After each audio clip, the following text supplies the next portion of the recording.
Hello developer and welcome back to my YouTube channel. I hope you are all doing great.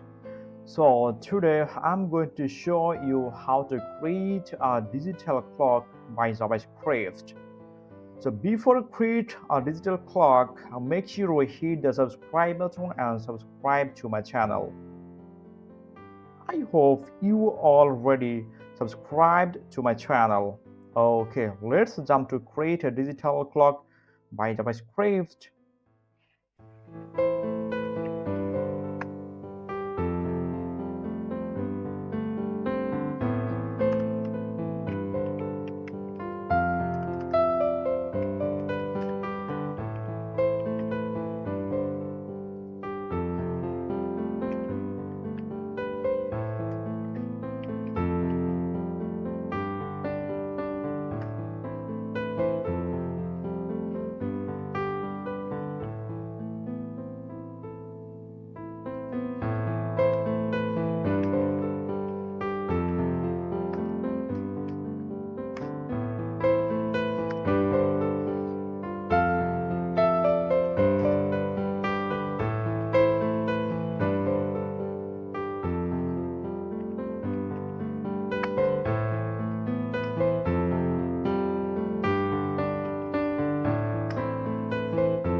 Hey viewers, do you know why I wrap my whole code in set uh, interval function? Okay, no worries. Just let me tell you exactly what is the reason and why we use set interval function. Minimally, the set interval function commonly we use to execute our code again and again. For example, if I don't use set interval function, my time will not repeat again and again. Once time, this time will be struck. So that's the reason I use set interval function in here. And also, if you want to stop a set interval function, you can use just clean interval, then you have to call the function. Okay, I hope you understand. And on the other hand, if you wish to call one of after specified delay, you can use set time out. For example, if you want to execute your time, your the function after 1 second, after 2 seconds, then you can use set time out. I hope you understand exactly what I'm trying to make you understand.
Hello viewers, I hope you understand exactly how to create a digital clock by JavaScript, and I already show you uh, if you want to do this code with me, then you can do this with me. It will help you to understand exactly step by step how I uh, create the digital clock by JavaScript, why I use set interval in this function, am I right? And exactly what is the purpose of use set interval, everything. I hope you understand. Okay, thank you so much for the valuable time. And I also want to show you exactly what I created. This is the time. Okay, thank you so much for your time. I hope you subscribed my channel and you will wait for my next video. Thank you so much.